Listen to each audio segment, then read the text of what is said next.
Sono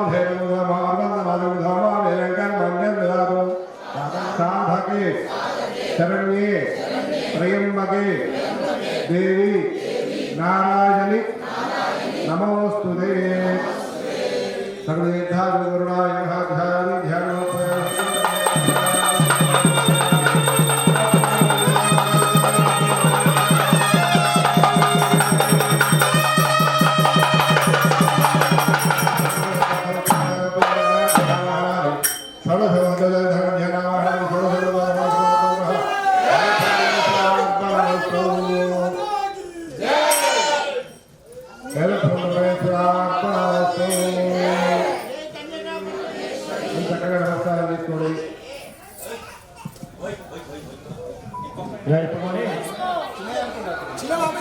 ఏదైనా సరే తీసుకోండి, ఏదైనా సరే కలశం మాత్రం తీసుకోండి, కుండ వడ్లక్కర్లేదు.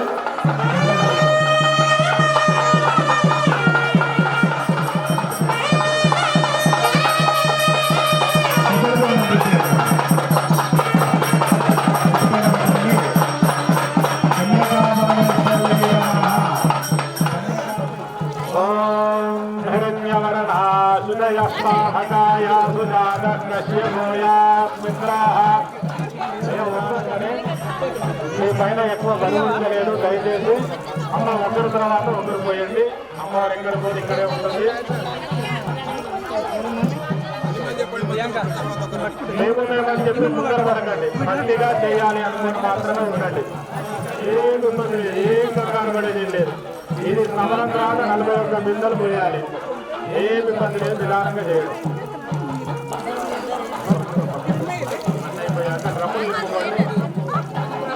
ఓం ఆప్యాయ సర్వమేదుడే విశ్వజస్వాభవిష్యయం అవధాకరగ్రహాయోగం శ్రీదారిహలో రత్నాస్తమయామి శుక్రమధిద్యోతిరధిదేవోస్మవిలోపున పవిత్రేణ వసో సూర్యస్య రశ్మిభిః మధువాదారణాయతే మధుస్మరం విధిభవః కలగుణ పైనుంచి పోయింది విధిభవః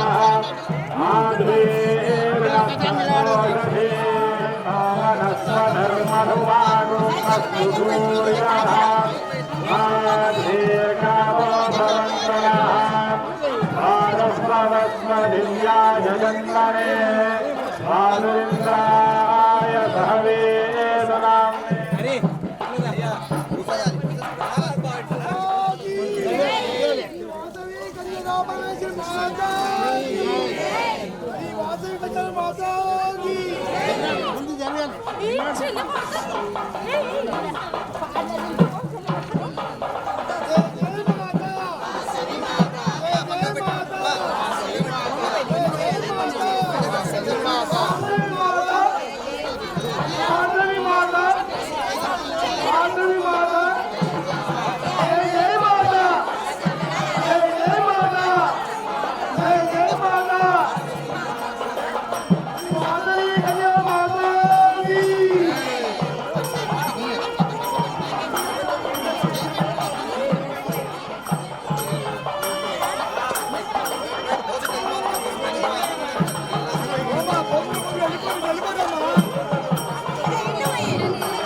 పూలతో ఇచ్చే కష్టం ఇళ్ళలో అయ్యా అక్కడ ఇచ్చేవాళ్ళు లెక్క అయినా చూడండి పోసే వాళ్ళైనా లెక్కతో పోయాడు 40 రూపాయలు పోయండి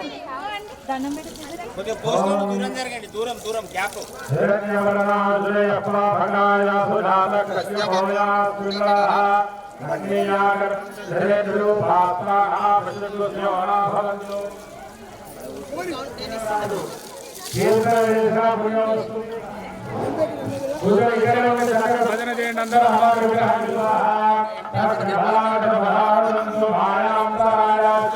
భాగ్యలక్ష్మీ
నమస్తే స్వాహా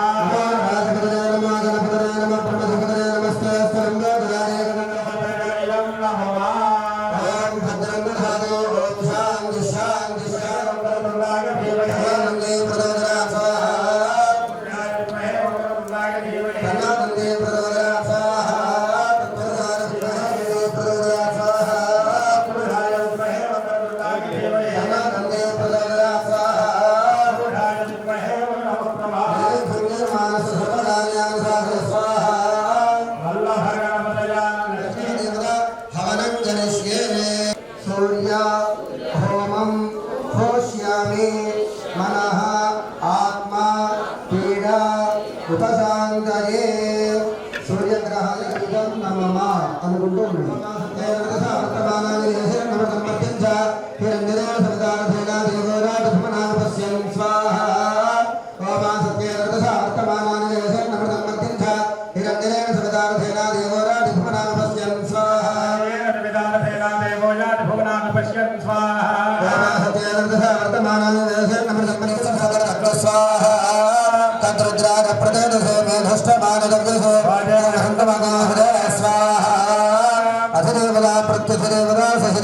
సూర్యగ్రహాయ ఇదం నమః. కాబట్టి శనేశ్వర గ్రహానికి నమస్కారం చేసుకొని ఉన్నతమైనటువంటి స్థానాలలో ఉండాలి.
నమస్కారం చేసుకోండి.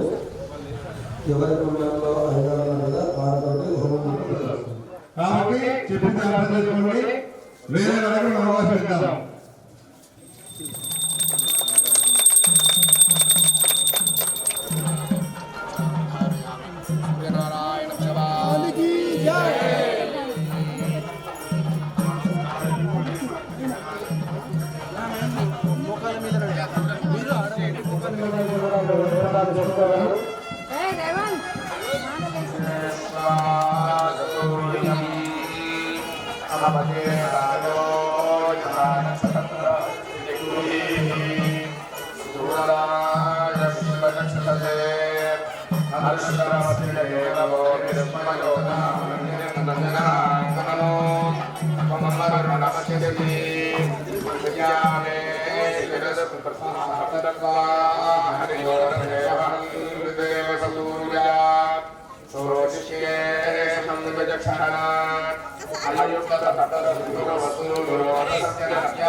सर्वयंत्रात्मिका सर्वतंत्ररूपमनोन्मयी महेश्वरी महादेवी महाशक्तिर्महारती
కన్యకామాత కామిత వరదాత శ్రీకర చరణి శ్రీ భవాని శ్రీ కన్యకామాత కామిత వరదాత శ్రీకర చరణి శ్రీ భవాని త్రిభువన పాలిని లీలా వినోదిని త్రిభువన పాలిని లీలా వినోదిని. ఇదే ఐక్యత ఈ రోజు రేపు కూడా మిత్రులు అనుకోండి అందరూ ముందుకు వచ్చి తమ సహకారాన్ని అందించారు. కొంతమంది స్థలాలు ఇచ్చారు, కొంతమంది వస్తు రూపకంగా ఇచ్చారు. వాళ్ళు మానసికంగా మనీతంగా విరాళాలు ఇచ్చిన వాళ్ళు విశిష్టంగా ఉన్నారు. అయితే ఏంటంటే ఇందులో భాగంగానే ఈరోజు గారు సహకరించడం జరిగింది. ఆయన వంతు కొండూరు జగన్మోహన్ గారు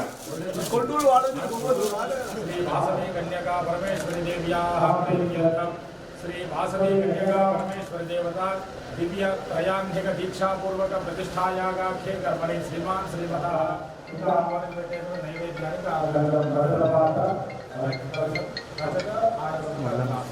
ఇవన్నీ కూడా అమ్మవారికి నివేదించడం ద్వారా ముఖ్యంగా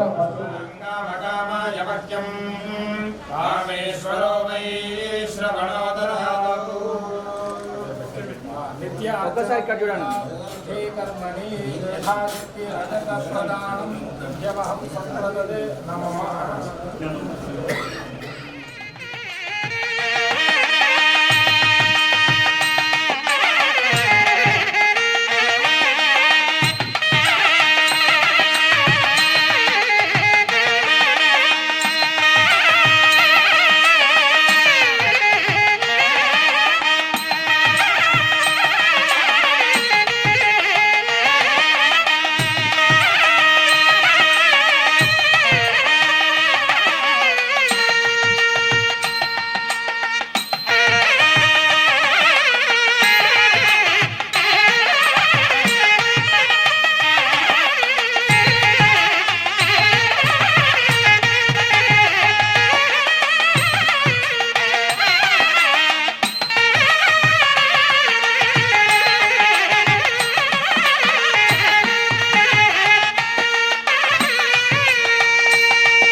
ज्येष्ठराजं ब्रह्मणां ब्रह्मणस्पदान् तन्नोदन्तिः प्रचोदयात् स्वाहा ॐ तत्पुरुषाय विद्महे वक्रतुण्डाय धीमहि तन्नो दन्तिः प्रचोदयात् स्वाहा पुरुषाय विद्महे वक्रतुण्डाय प्रचोदयात् स्वाहा ॐ कन्यकाम्बायै च विद्महे स्वर्णरूपिण्यै च धीमहि तन्नः कन्यका प्रचोदयात् स्वर्णरूपिण्यै च धीमहि तन्नः कन्यका प्रचोदयात् स्वाहा అందరూ రంభవతి ద్రవ్యైః యథామతి తత్తత్ దేవత మూల మంత్ర పరమేశ్వరః అర్పణమస్తు స్వాహా కన్యకాంబాయై చ విద్మహే స్వర్ణరూపిణ్యై చ ధీమహి ఆరోగ్యం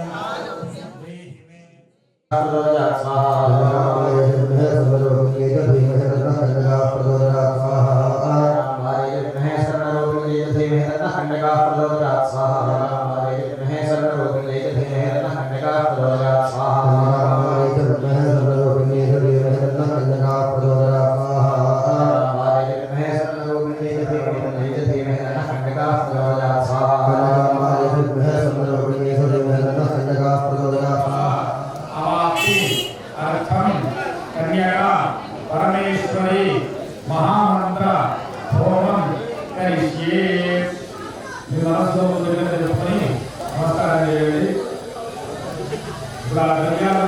మూడు వేల నుండి మొదలుగా చూస్తారు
నరసింహ ఎదురుగా తీసుకురా.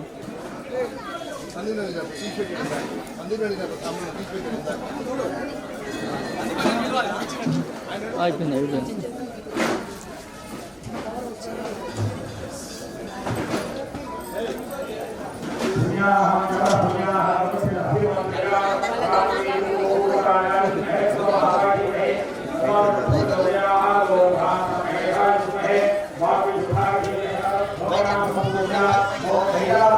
वासवी माता की जय, वासवी जय, वासवी जय, वासवी जय, वासवी जय, वासवी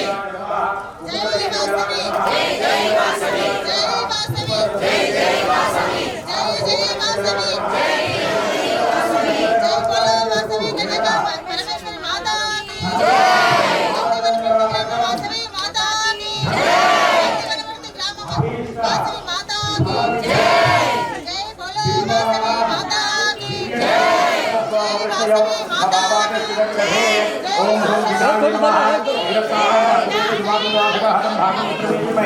दक्षिणपदे प्रबालमिन्यस्याक्षरमूर्धादिवस्पदे पृथिव्याजं कपालं वेदाशोतनोदे हरैं कवचाय नमः पूर्वपदे मुद्रं विन्यस्य चित्रस्य अन्यस्य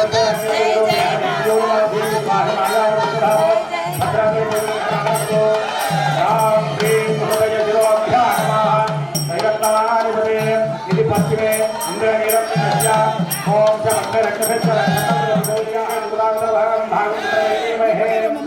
गोमे विकम्यस्य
వాళ్ళకన్నా ఎక్కువ నువ్వే కదా ఇస్తున్నావు.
ప్రవచనాలు వినండి. వందే గురు పరంపర. మానవులకు మాత్రమే భగవంతుని అవకాశం.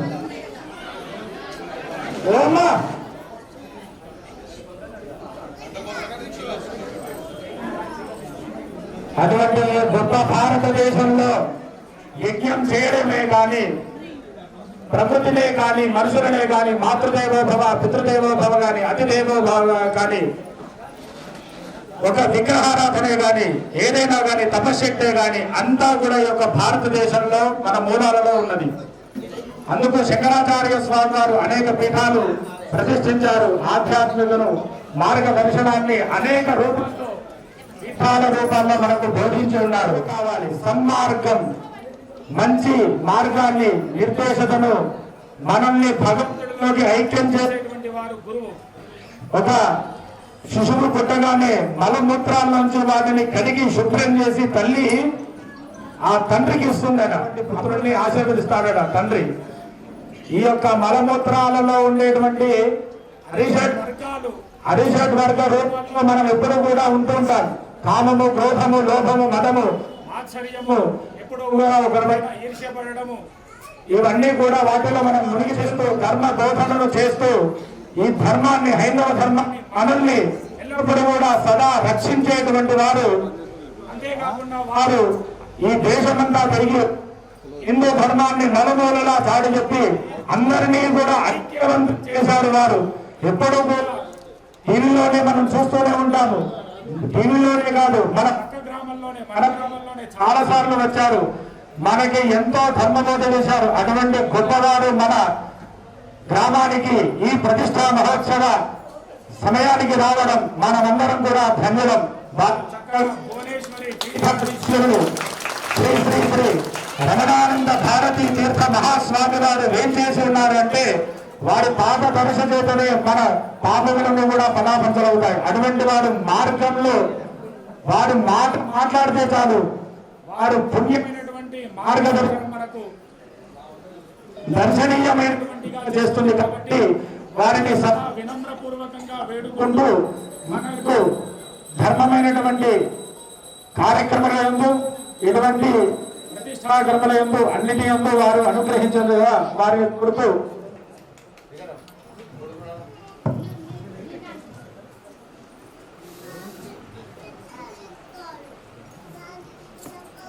మంగళమంగళే శివే సర్వార్థసాధికే శరణ్యే త్ర్యంబకే వాగర్ధావివ సంపృక్తో వాగర్ధ ప్రతిపత్తయే జగతః పితరౌ వందే పార్వతీ పరమేశ్వర. నంది వనపర్తికి 4-5 సార్లు వచ్చాను. తాతగారు బాగా పరిచయం నాకు. వీళ్ళ ఇంట్లో 2-3 సార్లు భోజనం కూడా చేశాను. ఈ దేవాలయం కట్టక ముందు పాత దేవాలయం అప్పుడు వచ్చాను. పక్కన సరస్వతి అమ్మవారి దేవాలయం కార్యక్రమాలు కూడా 2 సార్లు వచ్చారు. ఈ శివాలయానికి చాలా భూమి ఉంది, దాని సంగతి మాట్లాడడానికి కూడా వచ్చారు. ఇప్పుడు మాట్లాడట్లే, మీరు మాట్లాడుతున్నారు, నేను మాట్లాడుతున్నాను. వాళ్ళకి దిప్పాం, విజయవాడ రోడ్లో పోకుండా ఇటు దిప్పాం. ఇది మనకి జోగిరెడ్డి గారు నాకు బాగా పరిచయం, వాళ్ళ చేరులో కూడా అక్కడ ఉండడం.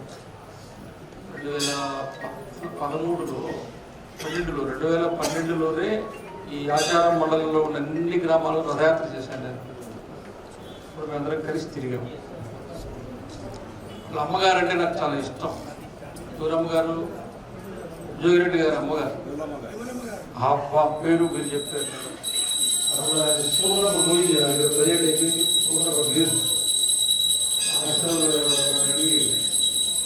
తెలుసుకొని అందరికీ ఇక్కడ ఇంటికి వస్తున్నాను. ఎందుకంటే జోగిరెడ్డి గారు వ్యవసాయాన్ని ఇష్టపడి, అందుకని ఆయన అంటే మనకి ఇష్టం. అంటే లేదు నేను ఇంట్లో ఉండటం లేదు, మా ఊళ్ళో దేవాలయం ప్రతిష్ఠిస్తుంది. ఏ దేవాలయం లేదు, కన్యగా పరమేశ్వరి దేవాలయం రావాలా అన్నారు. మామూలుగా అయితే చూసేవాడు కాదు, కన్యగా పరమేశ్వరి దేవాలయం చూసేవాడు కాబట్టి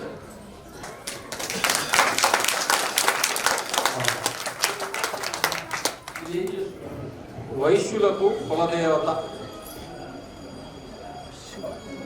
వైశ్యులు హిందువుల్లో భాగమే కదా. హిందూ మతంలో 4 దేవతలు ఉన్నారు: గ్రామదేవత, కులదేవత, ఇలవేలుపు, దేవాలయం. ఈ 4 అందరికీ సమానం. మొదటిది గ్రామదేవత. గ్రామదేవత లేని గ్రామము ఉండదు. ఎల్లమ్మ, మాచమ్మ, పూచమ్మ, పోలేరమ్మ, అంకాలమ్మ, నూకాలమ్మ, మహాలక్ష్మమ్మ, రకరకాల పేర్లతో గ్రామదేవత ఉంటుంది. ఏ పిల్లలు మాట్లాడకండి. గ్రామదేవత ఆ గ్రామంలో ఉండేటువంటి అన్ని వృత్తులు, అన్ని కులాల వాళ్ళు కలిసి పూజించుకునే దేవత గ్రామదేవత. రెండవది కులదేవత. ప్రతి కులానికి ఒక దేవత ఉంటుంది. ఇక్కడ యాదవులు ఉన్నారనుకోండి, బీరప్పను పూజిస్తారు, మీరు సేవాలాలకు సేవ చేసుకుంటారు.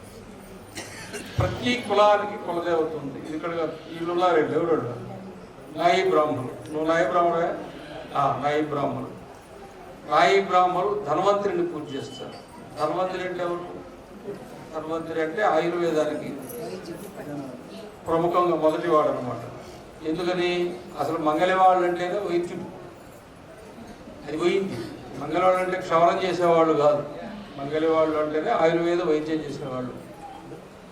పూర్వకాలం మంగళవాళ్ళు ఇళ్ళలో అయితే కల్వం అన్నీ ఉంటాయి అన్నమాట. వాళ్ళు బ్రాహ్మలే, వీళ్ళు బ్రాహ్మలే. ఎవరు? వీళ్ళు వైదిక బ్రాహ్మలు, వాళ్ళు నాయి బ్రాహ్మలు.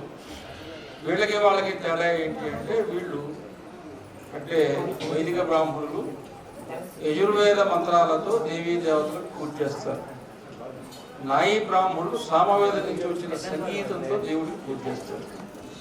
అంతే. వైదిక బ్రాహ్మణులు శాకాహారులు, నాయి బ్రాహ్మణులు మాంసాహారులు. వీళ్ళు శాకాహారులు కాబట్టి గర్భగుడిలోకి పోతారు, వాళ్ళు మాంసాహారులు కాబట్టి పోరు.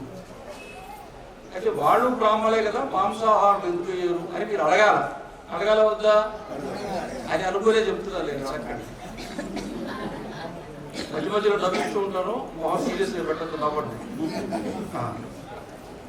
వినడం మాత్రం సీరియస్గా వినండి, మొహం మాత్రం సీరియస్గా. అప్పుడేమంటే వాళ్ళు చేసే వైద్యంలో, వీళ్ళు వైద్యం చేశారనుకోండి, వైష్ణవులు రామాలయంలో ఉండే వైష్ణవ ఆచార్యులైనా, శివాలయంలో ఉండే శర్మగారైనా ఆయుర్వేద వైద్యం చేస్తే అది శాకాహారంతో చేస్తారు. కానీ నాయి బ్రాహ్మణులు కనుక ఆయుర్వేదం చేస్తే దాంట్లో కొంచెం మాంసాన్ని కలుపుతారు. పక్షవాతానికి వాళ్ళు లేహ్యం తయారు చేసి ఇస్తారు, దాంట్లో జముడు కాకి మాంసాన్ని కలుపుతారు. కీళ్ళ నొప్పులకి లేహ్యం తయారు చేసి ఇస్తారు, దాంట్లో తోసు పిట్టల మాంసాన్ని కలుపుతారు. ఎద్దు కొమ్ములో ఉండే కొమ్ము, దుప్పి జింక కొమ్ములో ఉండే కొమ్ము, బాగా చిప్పల్లో ఉండేవి, ఇవన్నీ ఆయుర్వేదంలో వాడతారు. ఆ వైద్యం చేసిన వాళ్ళు వాళ్ళే. అంతేకాదు ప్రపంచంలో మొట్టమొదట శస్త్రచికిత్స ఆపరేషన్ చేసి ఎముకలు కట్లు కట్టి కుట్లు వేసినటువంటి కులం కూడా నాయి బ్రాహ్మణులే. అందుకని మాంసాహారంతో పరిచయం ఉన్న వాళ్ళు కాబట్టి వాళ్ళు మాంసాహారం తినచ్చు. వాళ్ళ ఆ రకంగా సామవేదం నుంచి వచ్చిన సంగీతంతో దేవుడికి ఉదయాన్నే 4 గంటలకి వేలుకొలుపు భూపాల రాగం అంటే మోహన రాగం, మోహన రాగంతో దేవుడికి వేలుకొలుపు పాడాలి. అంతేనా? అట్లేదు అంతేనా? నా మొహం ఉన్నా నేను ఈ గురించి చెప్తున్నాను, నా మొహం నువ్వు. అందువల్ల ప్రతి 2 గంటలకి, 4 గంటలకి, 6 గంటలకి, 8 గంటలకి, 10 గంటలకి కిందోళ రాగం, కాంభోజి రాగం, హంసధ్వని రాగం, కాపీ రాగం, కళ్యాణి రాగం అని ఒక్కొక్క రాగంతో దేవి దేవతలు వాళ్ళని నియమించాలి. కులదేవత ఎవరు? కన్యగా వాసవి, కన్యగా పరమేశ్వరి అమ్మవారు. మొత్తం భారతదేశంలో 5 రకాల వైశ్యులు ఉన్నారు. అగర్వాళ్ళు, తమిళనాడులో ఉండే వైశ్యులు కూడా ఆర్య వైశ్యులే. తెలంగాణ, కర్ణాటక, ఆంధ్ర, తమిళనాడు ఇక్కడ ఉండేటువంటి వాళ్ళు ఆర్య వైశ్యులు. విశాఖపట్నం దాటిన దగ్గర నుంచి ఒరిస్సా, బెంగాల్ ఆ ప్రాంతంలో ఉండే వాళ్ళందరూ కళింగ వైశ్యులు. కళింగ వైశ్యులు మాంసాహారులు, ఆర్య వైశ్యులు కారు. గుర్తుపెట్టుకోండి. ఆర్య వైశ్యుల కులదేవత పెనుగొండ, ఇప్పుడు భీమవరం జిల్లాలో ఉంది, పశ్చిమ గోదావరి జిల్లాలో. అక్కడ ఆమె ఏం చేసింది? ఆమె దేహత్యాగం చేశారు, అగ్నికి ఆహుతించుకుని. ఆ విధంగా ఆ కనికా పరమేశ్వరి దేవాలయం అక్కడ నిర్మాణమైంది. చాలా పెద్ద ఎత్తున 100 అడుగుల ఎత్తులో అమ్మవారి విగ్రహం పెట్టి బంగారు మోచం కూడా వేసింది. ఈ 102 గోత్రాల ముస్లింలు మన ఆర్యవైశ్యుల గోత్రాలు ఉంది 101. ఈ 101 గోత్రాలు 102. ఏ ఋషికి ఏ గోత్రాలు వస్తాయని అక్కడ ఒక్కొక్క ఋషిని ప్రతిష్ఠ చేసి ఆ గోత్రాలకు సంబంధించి అవన్నీ కూడా అక్కడ ప్రతిష్ఠ చేశారు. తిరుమలకు రోజు ఒక 50-100 బస్సులు వస్తారు. మొత్తం వైశ్యులంతా వచ్చి చూసి అంతా. వైశ్యులు అంటే ఏం చేసేవాళ్ళు అంటే వ్యాపారము. ఏమిటి? ఇప్పుడు చెప్పే జాగ్రత్తగా వినండి. మీ కులాన్ని గురించే మీకు చెప్తున్నా. వైశ్యులు అంటే ప్రపంచంలోనే మొట్టమొదట సివిల్ సప్లై సిస్టమ్ను డెవలప్ చేసిన వాళ్ళు.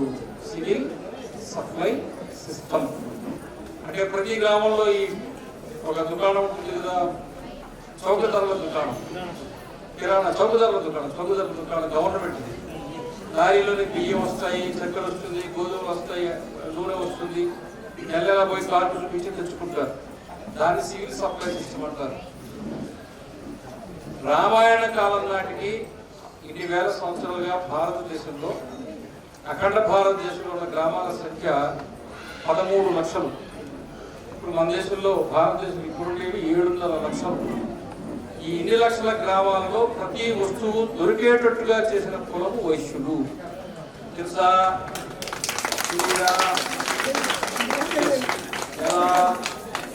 రోడ్లు ఉన్నాయా? లేవు. లారీలు ఉన్నాయా? విమానాలు ఉన్నాయా? రైళ్లు ఉన్నాయా?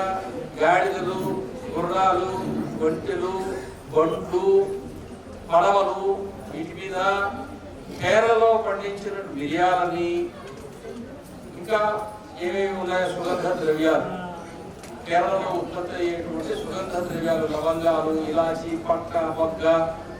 అక్కడి నుంచి 5,000-10,000 సంవత్సరాల క్రితం కూడా నందివలపర్తి గ్రామంలో కోమటివాడు అనేటువంటి వైశ్యుడు, వణికుడు, వైశ్యుడు, వాణిజ్యము.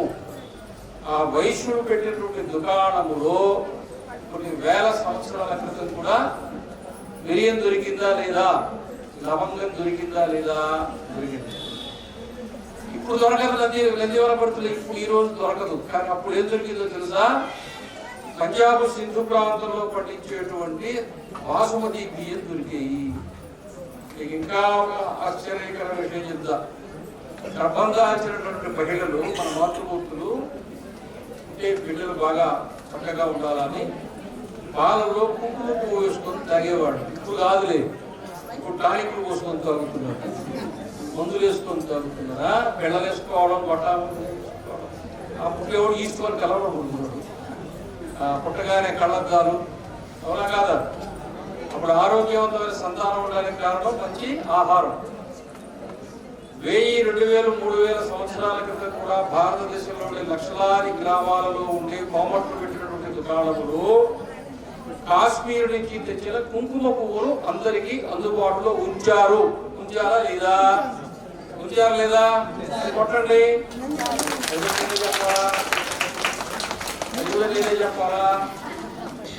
అలా ఒక సివిల్ సప్లై సిస్టమ్ డెవలప్ చేసిన క్యాస్ట్ ప్రజా పంపిణీ విధానం, ప్రజా పంపిణీ వ్యాపార రంగాన్ని ప్రపంచంలో మొట్టమొదట చేసిందే వైశ్యులు. మిగతా దగ్గర లేవు. మాల్ అంటే